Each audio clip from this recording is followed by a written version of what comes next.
Amis taureaux, bonjour et bienvenue à vous en cette lecture guidance du mois d'avril qui vient vers nous, le mois d'avril donc qui est le mois traditionnellement de la Renaissance. Nous allons voir ce qui vient vers vous justement donc à travers la grande roue astrale qui va décliner les 12 grands domaines de la vie.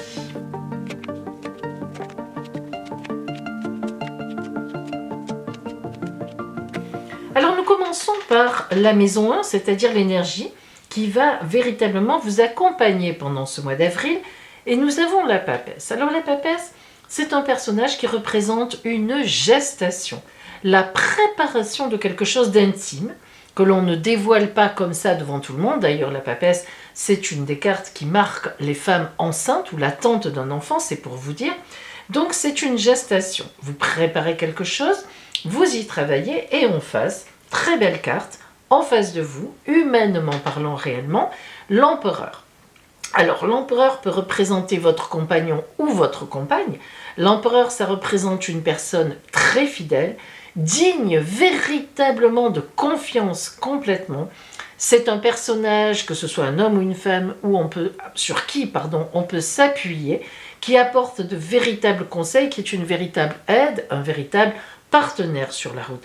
Donc il est évident qu'en ce mois d'avril, il y a une véritable préparation, certainement en couple, et si vous n'êtes pas encore en couple, si vous êtes toujours célibataire, il y a dans l'air la rencontre de quelqu'un de très sérieux sur votre route avec qui vous pourrez envisager certainement beaucoup de choses. Dans la maison 2 qui représente vos possessions, vos finances, il y a un souci, il y a quelque chose qui va un peu vous déstabiliser au niveau financier, ça peut être une dépense inattendue et en face, dans la maison des changements, nous avons des choix à faire. Elle s'appelle l'amoureux, mais rien à voir avec l'amour. C'est une carte qui indique des choix de vie. Donc il est tout à fait possible que vous ayez effectivement un choix de vie à faire. Est-ce que je vends ma maison ? Est-ce que j'en achète une autre ? Est-ce que je pars de cet endroit-là ? Qu'est-ce qui peut encore se présenter en sacrifice, en pendu, qui est bloqué ? Est-ce que j'ai demandé un prêt pour acheter quelque chose ? Je ne l'obtiens pas, je n'y arrive pas. Mais en face, nous avons les choix de vie à faire, donc sans doute qu'il y a des choix à faire, sans doute que vous ne pouvez pas tout faire d'un coup, et en tout cas certainement pas ce que vous avez prévu de faire en avril, au point de vue, je parle matériel. Dans la maison 3, nous avons le soleil. La maison 3 représente vraiment ce qui est autour de vous, les gens qui sont autour de vous, qui gravitent autour de vous, les connaissances, les amis, la famille un peu éloignée. Le soleil, évidemment, c'est une belle carte, très belle carte, c'est la chaleur, la lumière, l'honnêteté, la vie, tout simplement. Ça veut dire que vous êtes bien entouré, amis taureaux, que les gens que vous connaissez vous soutiennent, sont là pour vous. Voilà, vous êtes sur la route et même vous vivez des trucs très sympathiques avec eux. En face, qui vient de l'extérieur, de l'étranger, la maison 1, le battleur, et là aussi, ça nous indique que grâce à votre parcours en ce mois d'avril, voilà ce qui va se passer pour vous, eh bien on a une nouvelle étape de vie qui commence. Alors certainement en couple ou dans le couple, peut-être attendez-vous un enfant ou allez-vous l'attendre si c'est ce que vous voulez.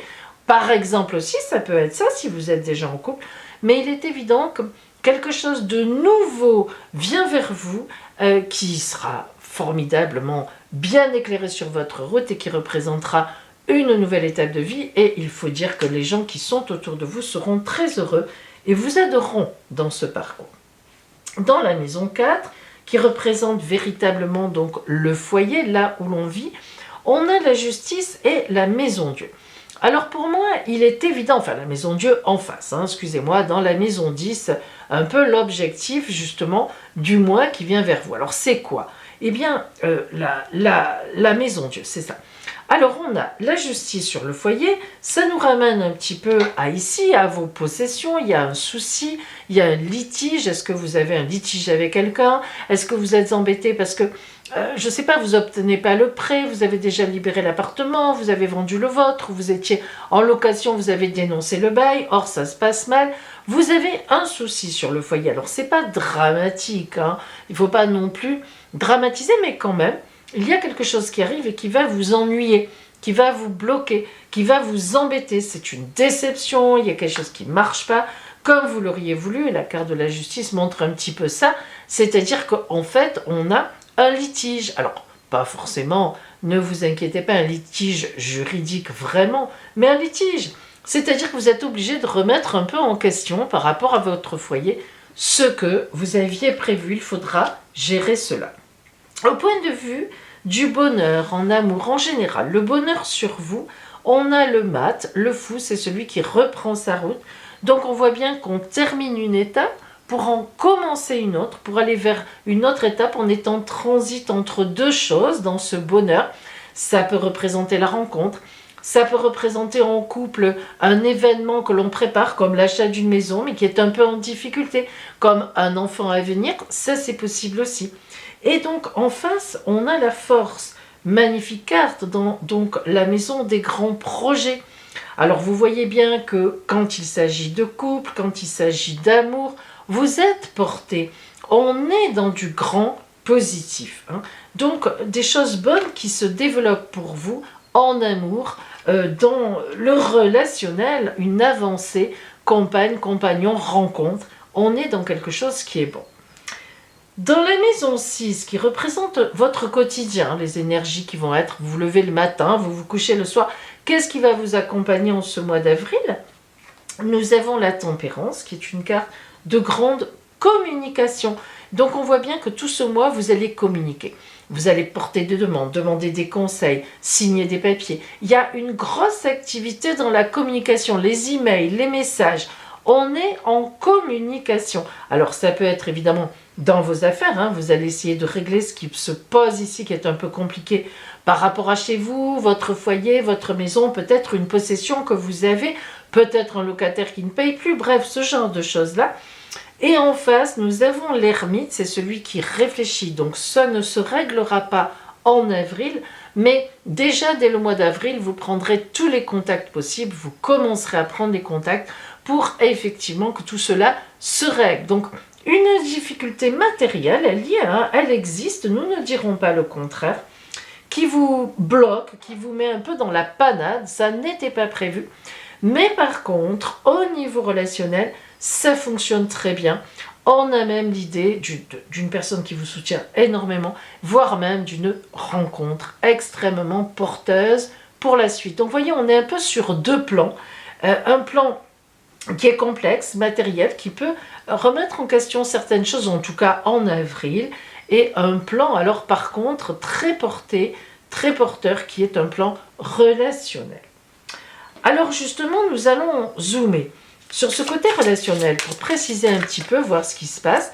Et j'en profite donc pour vous rappeler que je propose bien sûr des consultations privées par téléphone, en visio-caméra ici sur WhatsApp ou bien en cabinet à Sanary-sur-Mer dans le Var. Et en même temps, bien vous dire que cette consultation mélange à la fois une étude de votre ciel de naissance avec les transits y afférents et puis bien sûr les cartes pour voir, et la grande roue aussi, ce qui vient vers vous. Appelez-moi, je vous donnerai tous les renseignements pour mes consultations privées. Allez, alors on reprend un peu les axes relationnels de la roue.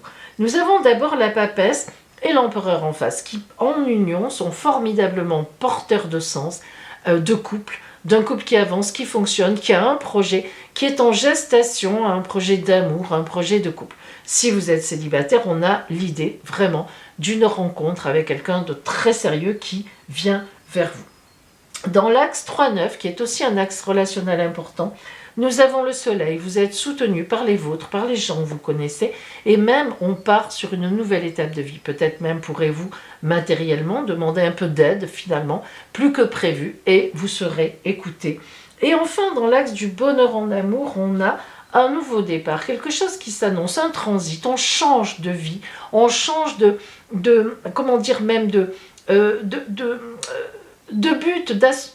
de projection, mais on a la force, donc il n'y a rien de déstabilisé, on est au contraire dans une grande stabilisation, quelque chose de vraiment porté, de la force qui est vraiment positionnée. Alors qu'est-ce qui vient compléter ceci? Les passions et l'élévation. Les passions, écoutez bien, on nous parle d'une précipitation, alors pas de précipitation justement, laissez-vous porter par l'autre, laissez-vous aider. De la fougue, de la combativité, de l'entêtement, de la force intérieure, on y est, et de l'ébullition. Donc on a quand même quelque chose en ce mois d'avril qui est porté par la passion, attention, hein. On est sur, je répète, il y a une grosse différence entre les activités, le financier, le matériel, et ce qui relève du relationnel passionné. Et on a l'élévation, progression, constance, optimisme, force intérieure, on la retrouve, hein, endurance, évolution. Vous voyez cette pyramide avec l'échelle qui est là pour monter au sommet. Alors, ces deux cartes nous parlent de grosses activités dans le relationnel, et puis cette activité dans le relationnel, elle va vous porter haut et loin.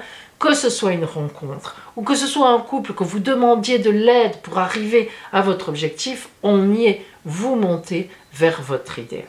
Très belle carte que ces deux associent. Nous allons voir maintenant quelle est l'énergie qui va vous accompagner à la fin du mois. À la fin du mois d'avril, le passage pour rentrer dans le mois de mai, comment va-t-il se faire? Sur quelle énergie? L'optimisme. Oh on nous en parle ici. Oh, amis taureaux, je dois dire que l'optimisme ne vous ressemble pas trop parce que souvent vous vous inquiétez. Bon ben là, voilà, ça prouve bien que à la fin du mois, beaucoup de choses seront déjà arrangées pour vous, et tant mieux. Et enfin, voici donc la carte de l'énergie de guérison. Attentive, attentive. Je suis attentive, attentif à tout ce qui se manifeste en moi. J'interdis à tout ce qui est impur de naître en moi. Mes pensées et mes sentiments sont purs. Mon amour des autres est inconditionnel. Je pardonne. Mon désir de m'améliorer est constant. Je suis ferme, courageuse ou courageux et appliquée. C'est très important cette carte comme conseil parce que on voit bien qu'il faudra, amis taureaux, malgré quelques turpitudes, maintenir votre cap, maintenir votre route. Et l'attention, c'est vraiment ça, ne pas se laisser perturber. Hop, on a une idée, et vous voyez, cet optimisme, il viendra à vous, ça va bien se finir. Voilà pour vous, amis taureaux, de belles choses, surtout au niveau relationnel, le matériel, eh bien, s'arrangera forcément. Je vous souhaite le meilleur. À bientôt.